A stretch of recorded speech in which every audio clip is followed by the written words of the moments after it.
m'appelle Pauline, j'ai 27 ans, j'habite en Suisse et j'ai une maladie rare, une dystonie musculaire déformante évolutive et tout blabla. Voilà.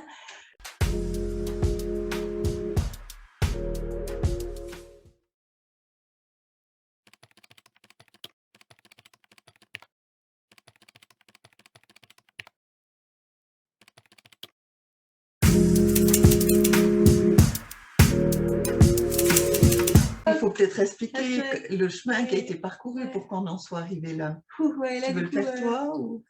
dis-toi que je suis trop découverte. Ouais. Alors, c'est vrai que suite à ces essais de médicaments qui se sont pas montrés efficaces, la première discussion sur la proposition de l'opération au cerveau est apparue.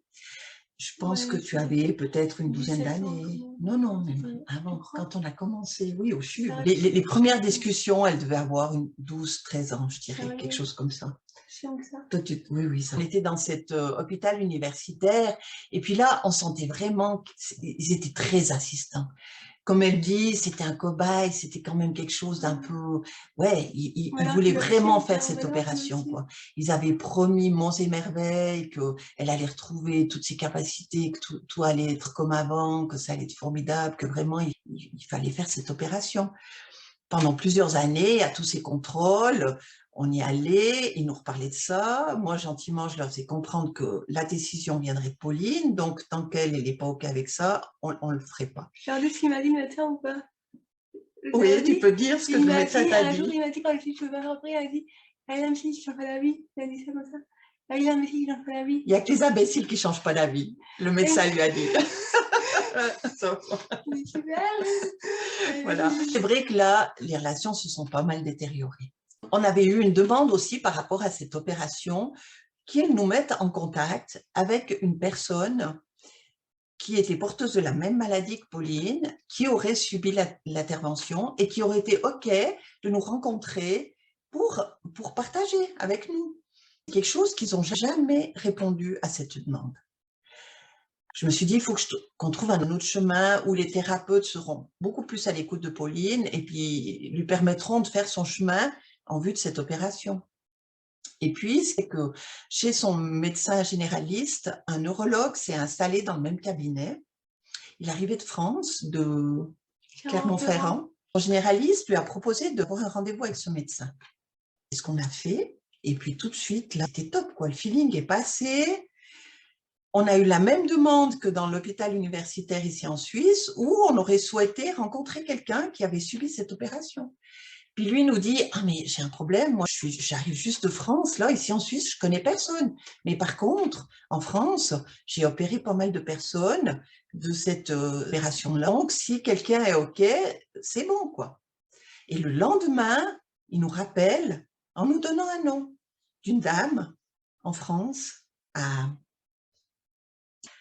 Il avait un nom avec une personne prête à nous rencontrer. Et j'ai dit « Mais c'est formidable, quoi. » Donc, on a organisé une grande virée pour aller rencontrer cette personne en France. On a pris 3 jours, 4 jours, et puis on est parti la rencontrer. Puis c'est là que le chemin de l'opération a commencé à prendre forme dans la tête de Pauline.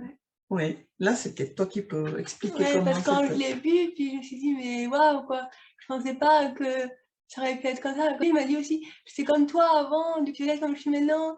Et franchement, vas-y, lance-toi, quoi. » Et du coup, je me suis dit « Bon, alors, il faut que je le fasse aussi. » Ça m'a rassurée, puis je me suis dit « Mais pourquoi pas ?» Et t'as toujours les peurs de dire c'est une opération, c'est pas mon cerveau. Ça a des questions à lui poser, tu te dis « Mais comment ça fait, j'arrive mal et tout. » Je dormais, du coup, c'est bon, t'inquiète et tout. Ouais, du coup, c'était rassurant. Et puis, ouais, ça m'a beaucoup aidé. Si j'ai peut-être fait ça avant, j'ai peut-être fait ça avant. Enfin, ouais. C'est vrai que avoir du concret que d'avoir des... Là, le médecin qui dit ça va aller, c'est moins... Enfin, tu y crois moins quand c'est un médecin qui te dit, ouais, tu dis qu'il veut se faire opérer. Oui, c'est sûr qu'on fait tout ça, hein. Moi, je pense, une fois qu'on a le nom de la maladie, ben on va taper, quoi.